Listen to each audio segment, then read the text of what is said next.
Warren with unashamedofjesus.org. Who is Jesus? Today we're going to continue our series about who is Jesus, and today we are going to focus on the title of Son of God. So we're going to begin by reading from Matthew chapter 26, and we're going to read verses 63 to 65. But Jesus kept silent, and the high priest said to him, I adjure you, by the living God, you tell us whether you are the Christ, the Son of God. Jesus said to them, You have said it yourself. Nevertheless, I tell you, hereafter you will see the Son of Man sitting at the right hand of the power and coming to the clouds of heaven. So, in the scene, Jesus is here on trial with the religious leaders, and they asked him straight out, Are you the Son of God?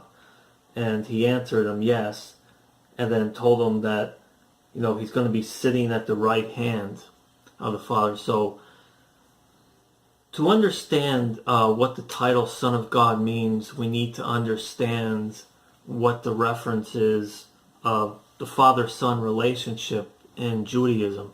And so, a common phrase that I keep saying is, in order to understand the New Testament, you have to understand the Old Testament.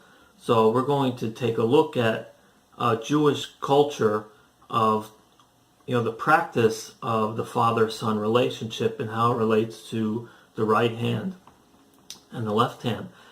So even today in Judaism, there's a common practice that's called I think it's just called the blessing.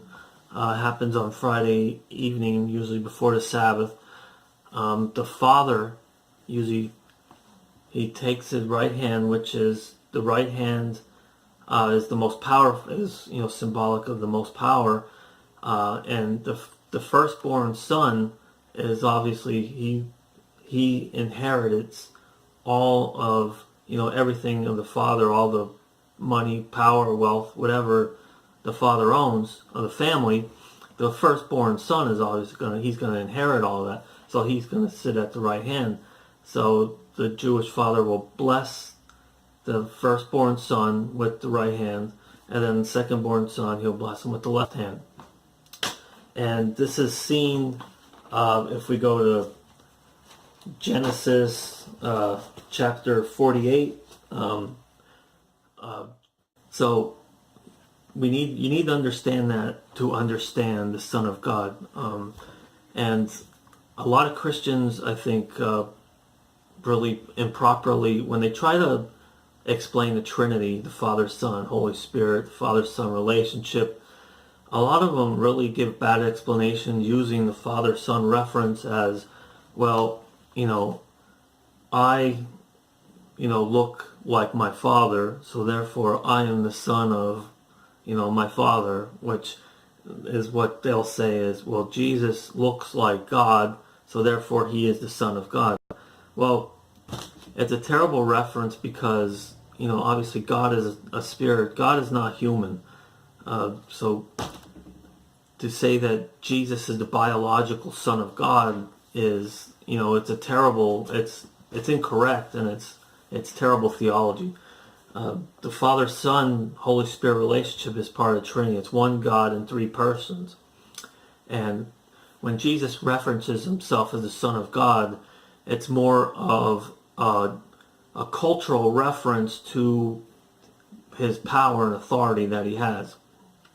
And so, like I said, in Jewish culture, the father blesses the son, the firstborn son, with the right hand, and he's going to inherit all the power and wealth, kingdom, whatever the family owns. And this is exactly what Jesus was done to him.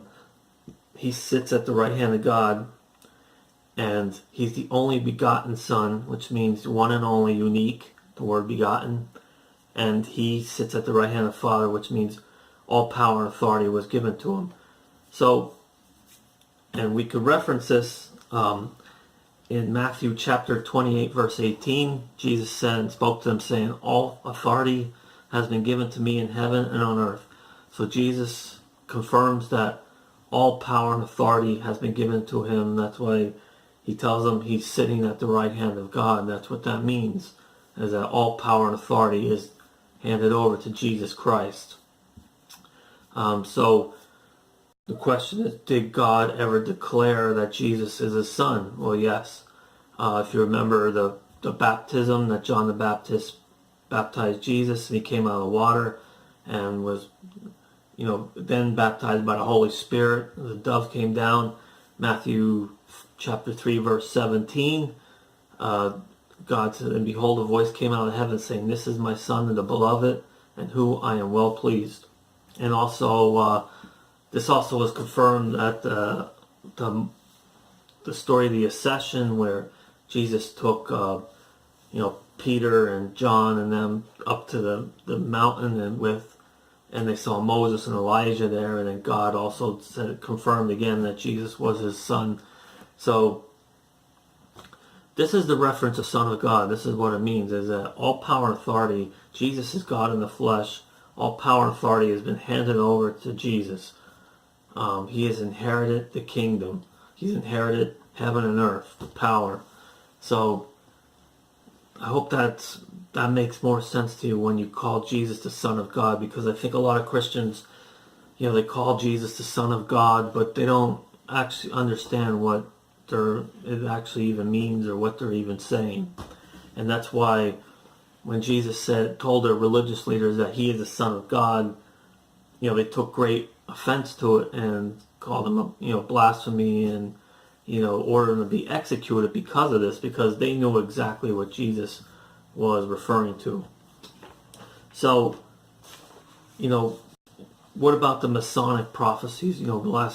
Last week we talked about, Jesus the Messiah, the Christ, and there's 353 prophecies in the Old Testament that Jesus fulfilled. So what about the Masonic prophecy of Jesus becoming the Son of God, or being the Son of God? Well, if you read Psalm chapter 2, this is where you'll see that. And I'm going to start with verse 6 from chapter 2. "But as for me, I've installed my king upon Zion, my holy mountain." And so that's reference to the Messiah, the Lord's anointed, the king. Verse 7, "I'll surely tell you of the decree of the Lord. He said to me, you are my son. Today I have begotten you." Remember, the only begotten Son, it's Jesus Christ. "Ask of me, and I'll surely give you the nations as your inheritance, and the very ends of the earth will be your possession," which all power and authority, heaven and earth, have been given over to Jesus. "You shall break them with the rod of iron, you shall shatter them like earthenware."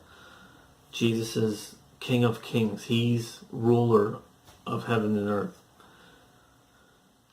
"Now therefore, O kings, show discernment, taking warning of judges of the earth. Worship the Lord with reverence and rejoice with trembling. Do homage to the Son, and he will not become angry, and you perish in the way, and his wrath may soon be kindled. How blessed are you who take refuge in him." So Psalm chapter 2 is a Masonic prophecy about Jesus, the Messiah, becoming Son of God, being the Son of God.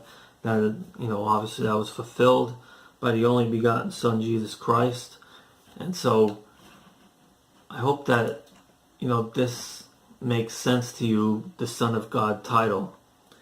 And so that should pretty much sum it up. If you have any questions or comments, you can leave them on this YouTube video. Or you can check out my other videos or devotionals at unashamedofjesus.org. Until next time, and God bless you.